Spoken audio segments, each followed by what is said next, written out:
සාදරයෙන් පිළිගන්නවා හැම දෙනෙක්වම බැල්රිනා ප්‍රෝගමින් ලැංග්වේජ් එක ගැන කරන වීඩියෝ සීරීස් එකේ 4 වෙනි එපිසෝඩ් එකට. ඉතින් අපි මේ එපිසෝඩ් එකකින් කතා කරන්න බලාපොරොත්තු වෙන්නේ data types and variables ගැන. ඉතින් මම data types and variables කොටස් 4කට කඩලා ඉගෙන ගන්න ලේසි වෙන්න කියලා දෙන්න බලාපොරොත්තු වෙනවා. මේකේ කොටස් 4 කිව්වොත් basic data types, collection and structure type, special and advanced type and cloud and network type කියලා කොටස් 4කට කඩලා තමයි මම data type වර්ග ටික උගන්වන්න බලාපොරොත්තු වෙන්නේ. ඉතින් අපි data type එකක් හදනවා කියන්නේ අනිවාර්යෙන් මේකට variable එකක් assign කරන්නනේ මේක හදන්නේ. ඉතින් මේක කරන්න ක්‍රම දෙකක් තියෙනවා. පළවෙනි ක්‍රමය තමයි මේ තියෙන පළවෙනි ස්ට්‍රක්චර් එක පාවිච්චි කරන්න ඕනේ ඕගොල්ලෝ මේ උඩ තියෙන. ඉස්සෙල්ලාම data type එක ලියන්න ඕනේ. ඊළඟට variable name එක ලියන්න ඕනේ. ඊළඟට මේ variable එකට අදාළව අපි assign කරන අගය ලියන්න ඕනේ. ඉතින් මේ data type ටික මොනවද කියලා මම ඉස්සරහදී කියලා දෙන්නම්. ඊළඟට variable එකට නමක් යොදද්දී අපි සාමාන්‍යයෙන් අනිත් හැම programming language එකේම variable සඳහා යොදන නම් වර්ග ටික ඒ කියන්නේ ඒ නීති ටික අපි අනුගමනය කරන්න ඕනේ. මේක තමයි පළවෙනි ක්‍රමය. දෙවෙනි ක්‍රමය තමයි ඕගොල්ලොන්ට පුළුවන් වා කියලා ඉස්සරහට දාලා variable name එකක් දීලා අගයක් ඒකට ලියන්න. එතකොට කරන්නේ මේක compile වෙන වෙලාවේදී ඒ ලියපු variable එකේ කියන්නේ ඔයා assign කරපු variable එකේ type එකට ගැලපෙන්න type එකක් මේක automatically හදා ගන්නවා. ඒ වා කියලා දැම්මොත්. නැත්තම් ලේසිම ක්‍රමය තමයි ඕගොල්ලන්ට පුළුවන් data type එක specify කරලා මොකක්ද කියලා කියන්න. ඉතින් දැන් අපි ඉගෙන ගමු මොනවද මේ basic data type වර්ග ටික කියලා. ප්‍රධාන වශයෙන් basic data type වර්ග මෙතන තියෙනවා integer, float, string, boolean, byte and decimal කියලා. ඉතින් ඕගොල්ලෝ සාමාන්‍යයෙන් කොහොමද දන්නවා integer data type එකක් කියන්නේ පූර්ණ සංඛ්‍යා අගයන් ලියන්න ගන්න එකක්. අපි මෙතන තියෙනවා වගේ ඔයගොල්ලන්ට variable එක හදන්න පුළුවන්. අන්තිමට semicolon වලින් එක වහන්න ඕනේ. මම කලින් කිව්වා මේකේ structure එක. ඉතින් float කියන්නේ දශමයේ සංඛ්‍යා ලියන්න. ඒ වගේම ඔයගොල්ලන්ට මෙතන අන්තිමට පේනවා ඇති decimal කියලා තියෙනවා. float එකේ නෙවෙයි decimal එකේ නෙවෙයි දෙකෙන්ම කරන්නේ දශම සංඛ්‍යා. හැබැයි මේ දෙකේ පොඩි වෙනස්කමක් තියෙනවා. මම මේක live code කරද්දි පෙන්නන්න. ඊළඟට string data type ලියන්නේ මෙහෙමයි. string කියලා ලිව්වා. data type variable type එකේ නම ලිව්වා. ඒකට දාලා එකක් assign කරා අර උඩු කොමා ඇතුලේ. ඊළඟට boolean එකේ දාන්න පුළුවන් true and false කියන එක විතරයි. byte කියන එකට byte again දාන්න පුළුවන්. හරි. දැන් අපි live code කරන ගමන් බලමු කොහොමද මේවා Ballerina programming language එකේදී ඇත්තටම implement කරන්න කියලා. හරි. දැන් මේ හදාගත්ත Ballerina file එකේ මම import කරගෙන තියෙනවා Ballerina එකේ input output සඳහා වන module එක. හරි. මෙතන ඔයගොල්ලන්ට පේන ඇති පොඩි error එකක් තියෙනවා IO කියලා. දැන් මේ ඔයගොල්ලන්ට පේන්නේ මේක හේතුව තමයි මේ error එකෙන් කියන්නේ ඕගොල්ලෝ IO කියලා input output කරන්න module එකක් import කරගෙන තිබ්බත් ඔයාගේ use කරලා නැහැ කියලා. ඉතින් මොකක් හරි මෙතන මෙහෙම ලියලා output එකක් අරගෙන බැලුවොත් ඕගොල්ලන්ට පේනවා මෙතන error එක නැති වෙලා යනවා. හරි. ඒක මම නිකන් ටිප් එකක් ඉදිරි කිව්වේ අතන error එක පේන හින්දා.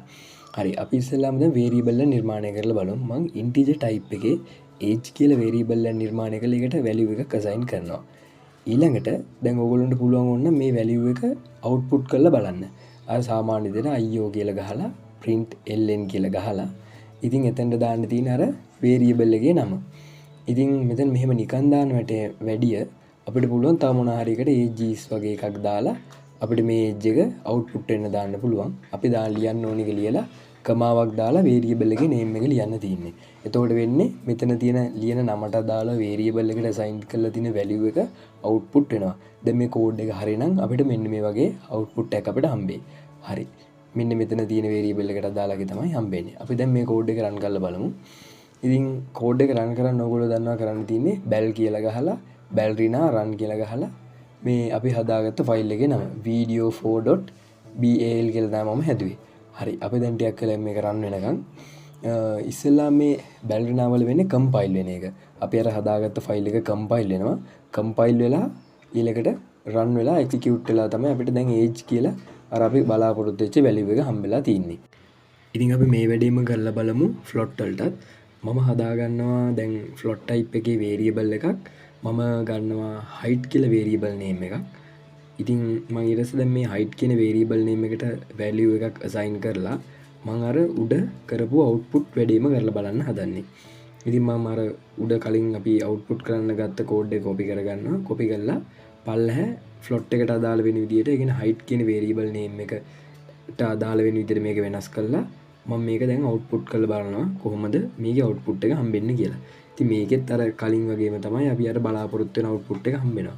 අපි දැන් මෙතනදි කරලා බලන්න සරලව වේරියබල් එකක් ක්‍රියේට් කරලා ඒකට වැලියු එකක් අසයින් කරලා අපි මේ වැලියු එක අවුට්පුට් එකක් විදියට අරගෙන බලනවා හරියට ක්‍රියේට් වුණාද කියලා. හරි දැන් අපි මේක රන් කරලා බලන්න තමයි අපිට තියෙන්නේ. වැලියු එක මෙන්න මේ වගේ අවුට්පුට් එකක් අපිට හම්බෙන්න ඕනේ. අපි දැන් මේක රන් කරලා බලමු. මම අර කලින් ගහපු කෝඩ් එකම කොපි කරලා අරගෙන ආයෙක රන් කරනවා. දැන් ඉතින් අපිට තියෙන්නේ කෝඩ් එක කම්පයිල් වෙලා එක්සිකියුට් වෙනකන් ඉන්න.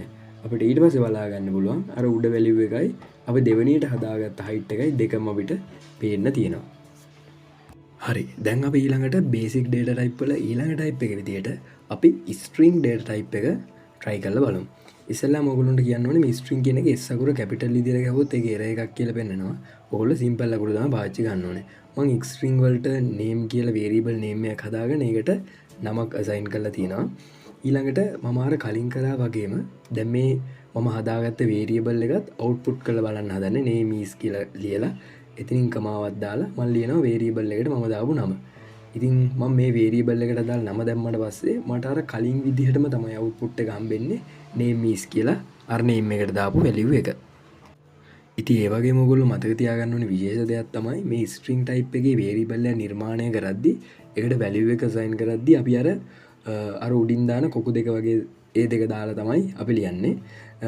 ඉතින් ඒ දෙක ලියලා ඒ දෙක ඇතුලේ තමයි අපි අපිට අදාළ value එක ලියන්න ඕනේ. දැන් අපි මේක අර පුරුදු විදිහටම run කරලා බලමු. ballerina කියලා ගහලා run කියලා ගහලා file type එක file එකේ name එක දුන්නාට පස්සේ අපිට අර කලින් විදිහටම මේක compile වෙනවා කියලා වැටෙනවා. ඊළඟට execute වෙලා අපිට අර කලින් ආපු value තුනම අපිට වෙල්ල තියෙනවා. දැන් ඔයාලට පේනවා. හරි ඊළඟට මම ඔයගොල්ලන්ට විශේෂ දෙයක් පෙන්වන්න ඕන හින්දා මම මේ print කරන්න ලියපු command ටික අයින් කරලා දානවා. මම මේ print කරන්න ලියපු command ටික අයින් කරලා මේක මම ආයෙ අර පුරුදු විදිහටම run කරොත් ඕගොල්ලන්ට errors වගේක් බලා ගන්න පුළුවන් වෙයි. ඉතින් ඒ errors වලට හේතුව තමයි මේක අපි variable create කරලා තියෙනවා ඒවට value assign කරලා තියෙනවා. හැබැයි අපි ඒ කිසිම එකක් පාවිච්චි කරලා නැහැ කියන එක තමයි මෙතනින් ඔයගොල්ලන්ට බලා ගන්න පුළුවන් වෙන්නේ. අපි දැන් ඒක try කරලා බලමු. දැන් මම මේ code එක run කරනවා. run කරාට පස්සේ ඔයගොල්ලන්ට පේනවා දැන් තාම file එක compile වෙන ගමන් තියෙන්නේ. හරි දැන් ඔයගොල්ලන් මෙතන පේනවා අර මම අර කලින් කිව්ව errors ටික. මේවට මේ unused variable එක කියන්නේ මේක පාවිච්චි කරලා නැහැ කියන එක තමයි මේකේ කියවෙන්නේ. හරි දැන් අපි මේ ටික ඔක්කොම කමෙන්ට් කරගෙන අපි ඊළඟට අපිට තියෙන basic data type ටික ඉගෙන ගන්න බලමු. අපි දැන් හතරවෙනියට boolean data type එක ඉගෙනගෙන බලමු. දැන් boolean කියන්නේ සත්‍ය හෝ අසත්‍ය කියන්නේ එක හෝ බිඳුව. ඒකට අපිට දාන්න පුළුවන් true හෝ false කියන එක විතරයි. මම මේකට is student කියලා නම් දිනවා. මෙයා ළමයෙක්ද? මෙයා ළමයෙක්. ඔව් true කියලා දාලා දිනවා. අපිට ඉතින් මේකට දාන්න පුළුවන් එකම value දෙක true හෝ false කියන එක විතරයි. හරිද? ඉලක්කම් එහෙම මොකුත් දාන්න බෑ. අපි ඊළඟට ඉගෙන ගමු data type එක විදිහට byte කියන එකට. මම level කියන එක අරගෙන මේ byte value එකක් තමයි අපි දෙන්නේ 2යි 5යි 5යි කියලා දුන්නා. ඉතින් මේ වගේම ඔයාලට byte value එකක් දෙන්න පුළුවන් ඕන එකට. ඊළඟට අපි decimal එකක් අරගෙන බලමු. එතකොට ඉස්සරහට මේකේ අර mathematical operation වගේ කරද්දි මේ decimal එකේ float එකේ වෙනස කියලා දෙන්න පුළුවන්. දැන් මම මේකට price කියලා එකක් අරගෙන මේකට 99.50 කියලා ගයක් දීලා මේක මෙතනින් close කරනවා. ඉතින් මේක ඔයගොල්ලන්ට run කරලා බලන්නත් පුළුවන්. දැන් අර උඩ තුන comment වෙලා තින්නේ. අපි බලමු මේ අර දැන් හදපු variable තුන run කරලා. ඉතින් මම අර කිව්වා වගේම ආය අර කලින් කියපු error එකම නැවත දෙනවා. මොකද මම මේ variable හැදුවට ඒව output කරලත් නැහැ print කරලා මොකුත් කිසිම දෙයක් කරලා නැහැ. ඉතින් අපි දැන් මේක run කරලා බලමු මොකද්ද වෙන්නේ කියලා. දැන් මේ code එක compile වෙනවා අර කලින් විදිහටම. ඊළඟට අර කලින් ආපු errors ටික ඒ විදිහටම එනවා කියලා ඔයගොල්ලන්ට පේනවා. මේ ටික තමයි අපිට ballerina programming වලදී basic data type විදිහට පාවිච්චි කරන්න තියෙන ටික. ඉතින් මේ එපිසෝඩ් එක අද ඉවරයි. අපි ඊළඟ වීඩියෝ එකෙන් නැවත හම්බෙමු.